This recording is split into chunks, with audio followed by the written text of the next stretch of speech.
So hello students. So continuing our discussion on vector analysis, the next topic to study is something related to vector calculus.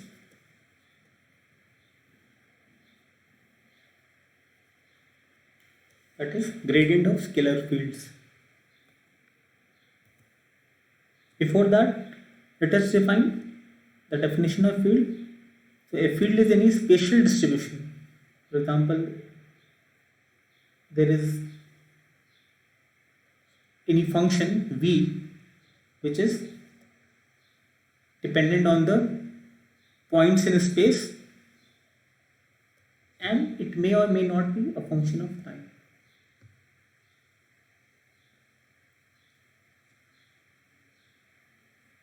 So in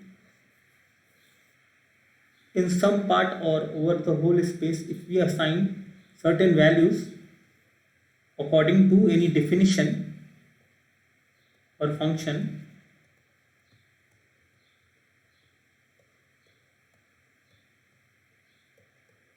then that region will constitute field due to this definition function.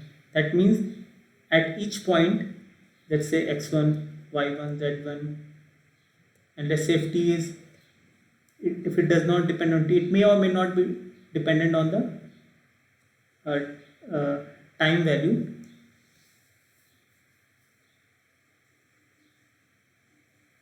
Then each point will have certain value related to this function, and all those set of points will constitute a field. And we can also say, since each point has certain values, then field is a point function.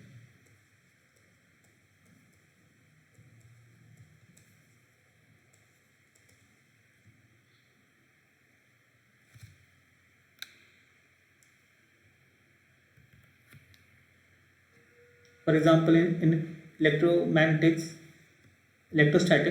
suppose a point charge produces electric field around it, and any point at distance r, it has certain value of electric field, and any test charge present here, suppose we put any test charge here, it will experience electric force.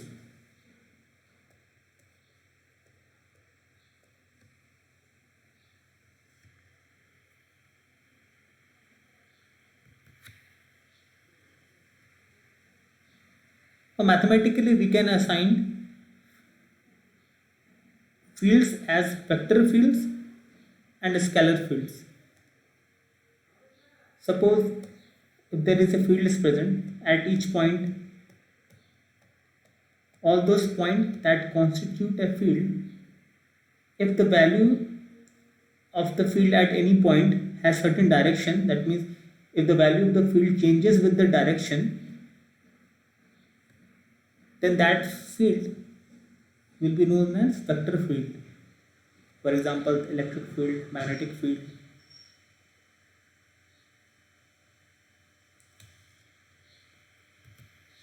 Similarly, in case of scalar field, any physical non-directed quantity can be assigned a scalar value according to a scalar function, and the region in which it is defined is known as scalar field.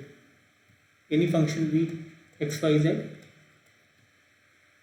So depending on all the points over which this function is valid will constitute a scalar field, and also it is non-directed. That means at each point it will have some magnitude, but it is direction independent. At this point, whether you observe in this direction or any direction, the magnitude of the scalar field will remain the same, hence it is called scalar field.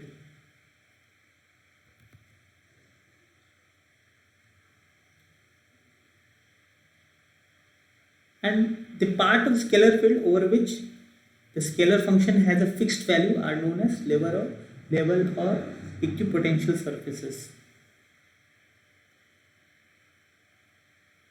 If you take this example, the temperature distribution across the globe, then if you observe these lines, this line, this temperature line has a temperature of around 50 degrees. Similarly here around 60 degrees. That means this line represents an equipotential line, or you can say this is temperature, then equitemperature line.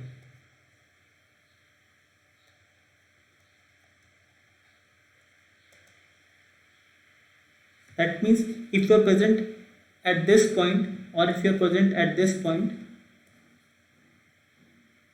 over this line, the value of temperature will remain 50 degrees Celsius. Hence, it is called level surface or equipotential surface, having the same magnitude of the scalar field.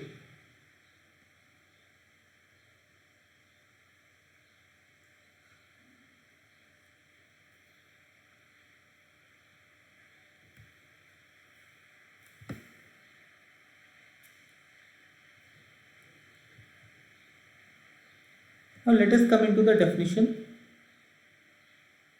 of gradient of scalar field.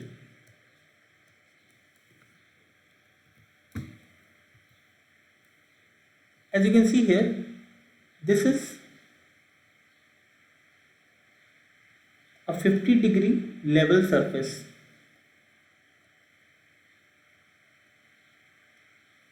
Similarly, this one is 60 degree, and so this one 80 degree, and so on. As you can see, if you move from this, let's say this is surface 1 and this is surface 2. If you move from surface 1 to surface 2, there is a change of 10 degree. There is a change of 10 degrees Celsius, and there is an increase in 10 degrees Celsius. But if you travel from region 2 towards region 1, then there is a decrease of 10 degrees Celsius.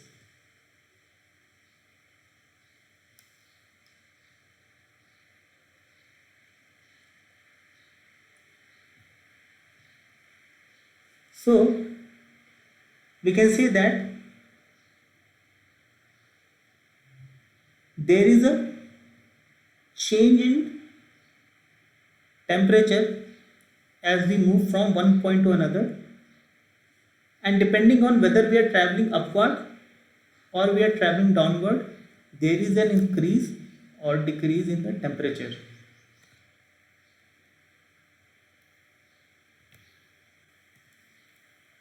Or you can also say this is region equipotential surface, level surface 1 or level surface 2. There can be a sharp increase in the temperature, not abrupt, a sharp increase. Suppose this is a 50 degree, then a distance just above the 50 degree line, the temperature might be 52 degree. Slowly it will increase to 60 degree Celsius. So we can say there is a gradient of temperature.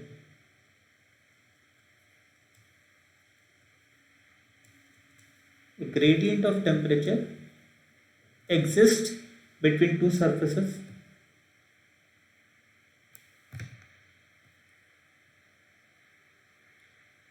And how we define the term gradient?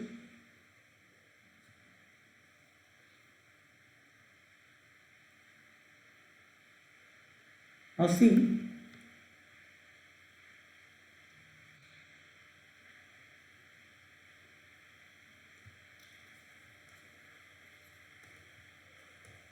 gradient in general, gradient means maximum space rate of change of scalar field.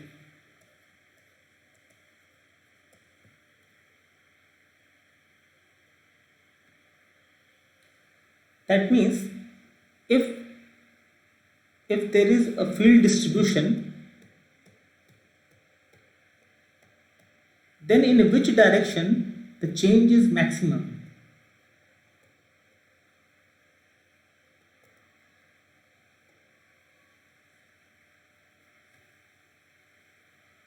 Then that maximum space rate of change is known as the gradient.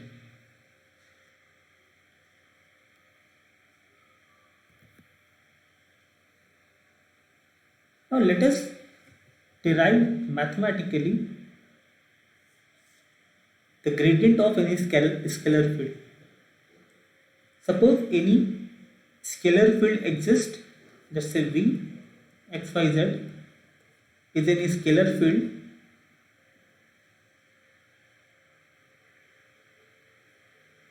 that exists in space, which is a function of the space coordinates. It can be spherical or cylindrical. Right now we are considering the rectangular coordinates. And the scalar field may be any quantity like electric potential, temperature or pressure distribution, or altitude variation in region. So as we studied a thing called level surfaces. So there may be points in this field region that have equal value of this scalar field, which we have called as level surfaces. Like in this case what we saw, that we have constant temperature line of 50 degree, 60 degree, and likewise, and these are level surfaces.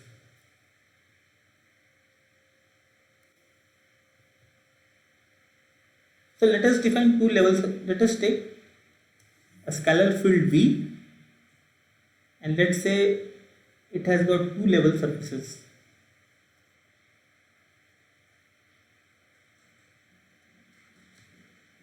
Such that at surface 1, let us call it as surface 1, the value of the scalar field is V1 throughout. Since this is an equipotential surface, at each point the value of field is V1. At each point V1, V1, everywhere it is V1. And let's take a surface 2.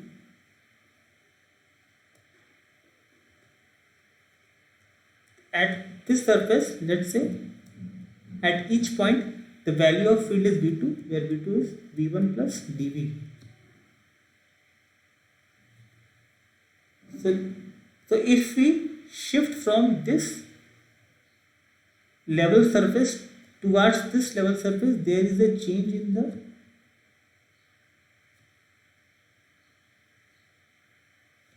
the value of the scalar field by, let's say, dV is a small change.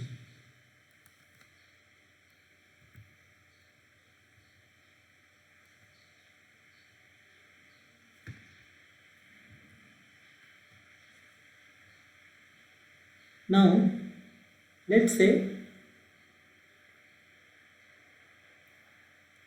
this direction, that is this direction represents the normal to this surface.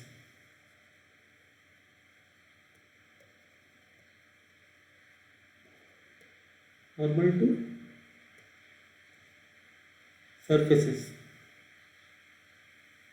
Now since these are equipotential surfaces, then these two surfaces cannot cut each other because they are parallel surfaces, because they have distinct value. At this surface the value is V1 plus dV, at this surface the value is V1. Hence these two surfaces cannot cut each other, and hence we can say the normal to this surface will also be the normal to this surface as well.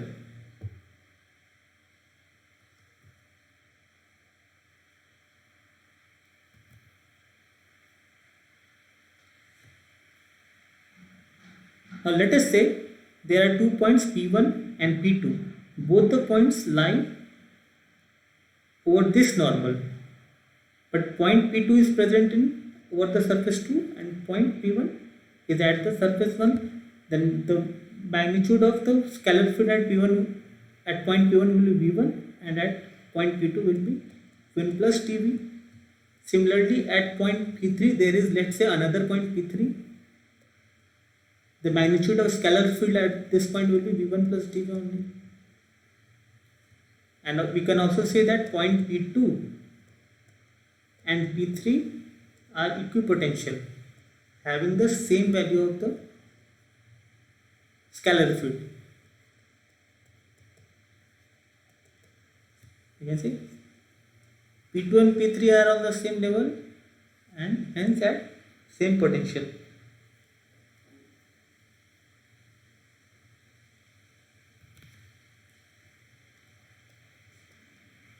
Now, since there is a small change in potential as we move from P1 surface 1 to 2, and let's say this distance is dn, which is normal, which is in the direction of the normal to both the surfaces, and let's say there is another length dl. Now you can see here, since dv is constant, dv is not changing as you go from P1 to P3, still the change in the potential will be dv only, or if you go P1 to P2, the change will be dv only, because these are equipotential surfaces. Then we can say the ratio dv by dn must be greater than dv by dl. Why is it? Because since this is dn is the shortest distance between the 2 points. Since this is a normal that we are dropping, hence this must be the shortest distance between the two levels. Then this ratio must be greater than this at any other point.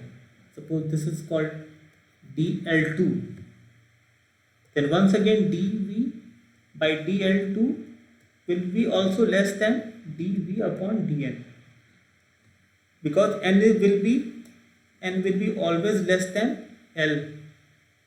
It can be L1, L2, take any point other than the normal.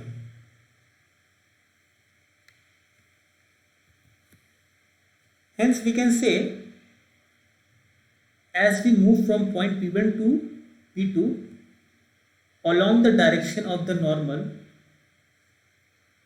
then the change is maximum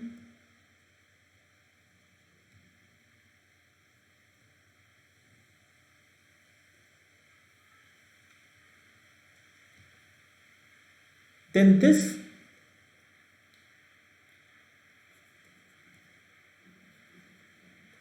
ratio where the change is maximum is known as the gradient,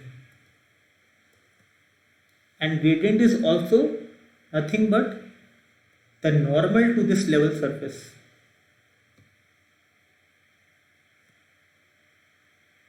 You can see here the dv by dn represents the maximum space rate of change of increase in scalar field V.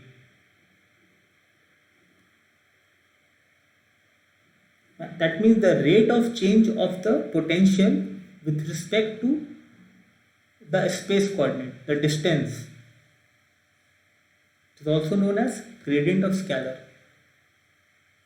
and we can define it vectorally as the gradient of V. The magnitude is dv by dn and its direction is along the direction of the normal.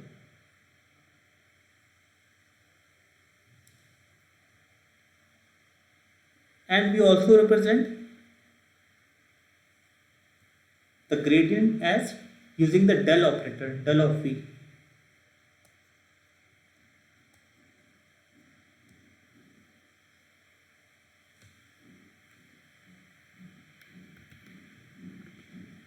Now we can say that in the normal direction, the direction normal to the level surface, the change is maximum, hence this change is the gradient.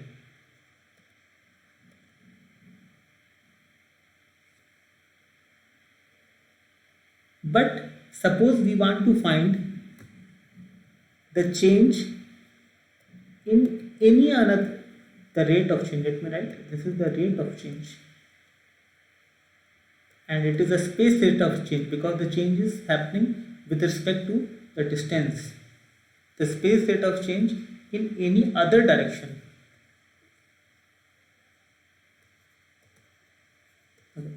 This direction is the direction, normal direction. If you want to find the space rate of change in the direction other than the normal, then what we do? We simply take the dot product. Once we are knowing the gradient, this is the gradient because this is the maximum change. Then in any other direction, if you want to find the change, the space rate of change, simply take the dot product along this direction with the gradient.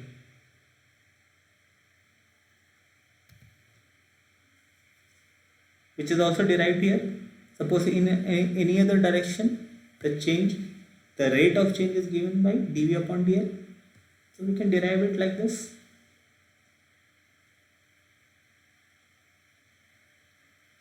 And what we observe, the change is simply the dot product of the gradient in the L direction. It can be this direction, it can be any direction, this direction as well as this direction. Then that rate of change is known as directional derivative.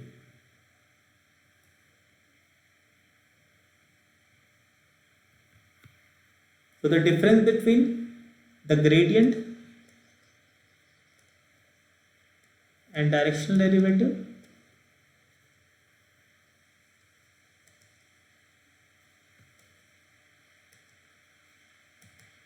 is that gradient is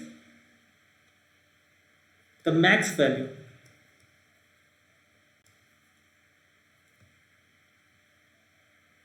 but the direction is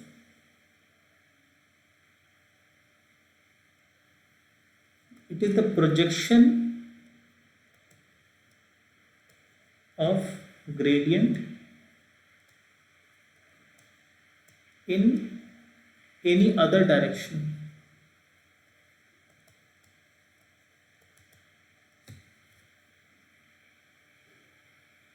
That's it for gradient of a scalar field. We do not define gradient for a vector field. We always define gradient for a scalar quantity. Because the del operator works upon a scalar quantity. This is the del operator. It will work only on the scalar quantity.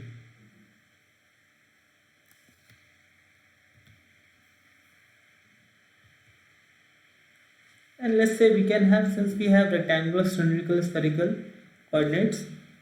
So although we know how to define the del operator in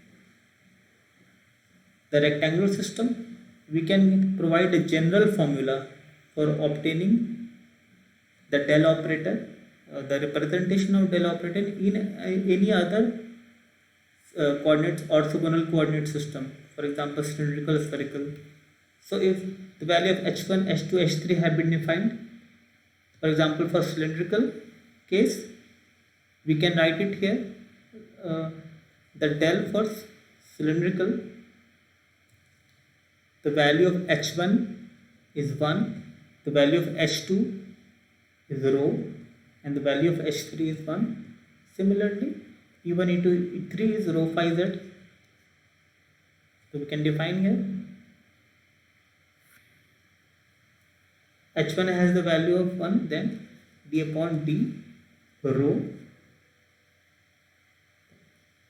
a rho plus h2 is rho, then 1 upon rho d upon d. Now this is phi, e2 is phi, a phi, and similarly we can write Once again h3 is 1, and simply we can write d upon d z az. This was for cylindrical. Again, by looking at this, we can do the same for spherical. So this is 1, h1 is 1, h2 is r sin theta. Then we can have d upon d r a r plus 1 by r d upon d r theta a theta plus 1 upon r sin theta d upon d phi a phi. Just remember this generalized coordinate system, and you can write the del operator for any other system other than rectangular.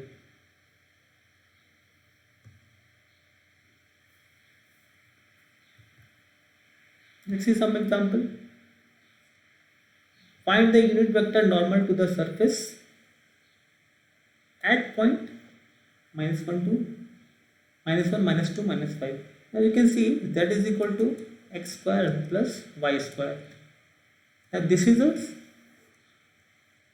surface. Surface मतलब equipotential surface or the level surface that we had just dealt.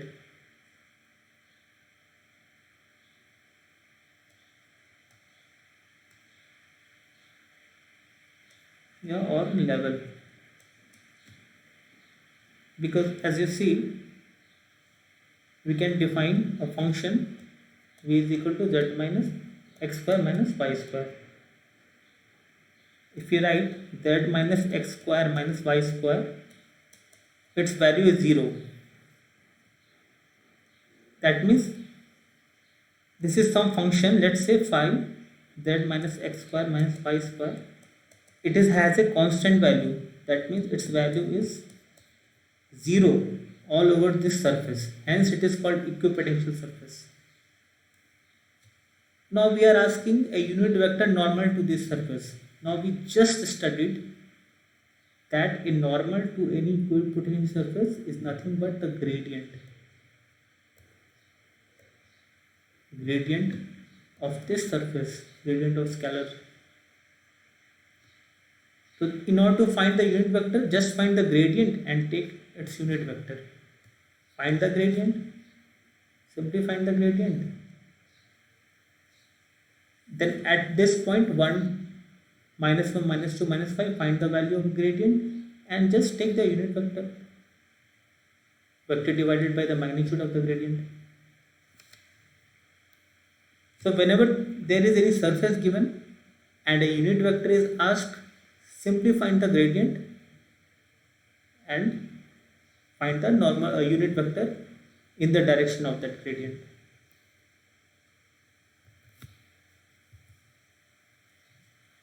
And example 2, we can see if you want to find the gradient in other coordinate system, just putting that formula that we have just described, you can simply find out the gradient accordingly. One more question. Question is given, for which of the following points the scalar field V x square yz minus xy square z decreases in y direction? So this is nothing to do here. Suppose at any point we find the gradient, then we have to find the gradient in the y direction. So that if the gradient has a negative value, that means the value of the function is decreasing at that point. As we know that not gradient is but in some particular direction. In any other direction, suppose we want to find the change. If the change is negative, that means the field is decreasing at that point. Then how we can do that? Simply find the gradient. After finding the gradient, just since we are interested in the y direction only, just find the directional derivative. So del v dot ay is the directional derivative along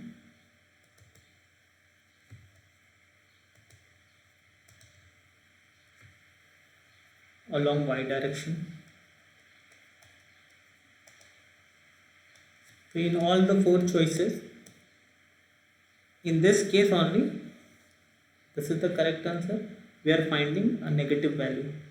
That means at this point, the value of the scalar field is decreasing because the directional derivative, which is the rate of change in that direction, is decreasing or has a negative value.